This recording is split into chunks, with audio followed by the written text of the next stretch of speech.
Now isn't this just the most gorgeous and bizarre thing you've ever seen ever? A yellow and white king penguin. Where would you ever find this?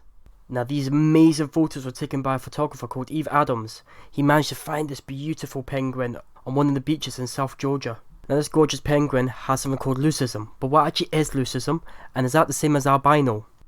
Albino or albino, I don't care which one you choose, is when an individual animal inherits a mutated gene from both parents that interferes with the body's ability to produce melanin. Now one of the best ways to tell if an animal's got an albino or albino is by looking at seeing if they have white skin, hair, fur, or even scales for that matter. This same mutation can also affect the blood vessels pigment in the eyes, making them appear reddish or pinkish in the colour rather than the white in the eyes. Now this mutation is a recessive gene, so it's not as common as the dominant gene and can only come if both parents have this specific gene, but none of the parents actually also have to be albino, they only have to be a carrier.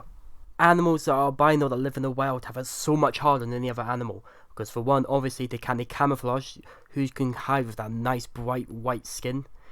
They'll also be more exposed to the harmful ultraviolet lights, and they'll be less likely to find mates because they don't find other animals will not find them as attractive for some reason.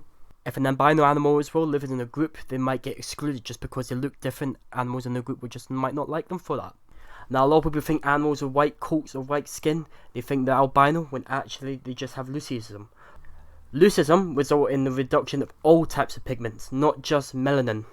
These animals may have a pure white all over the body or might have white patches in parts of the body.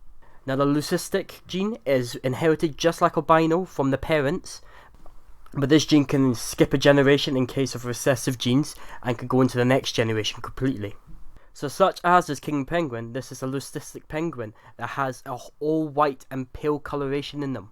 Some people find it very difficult to tell the difference between a leucistic animal and an albino animal, but the best way to tell the difference is by looking at their eyes.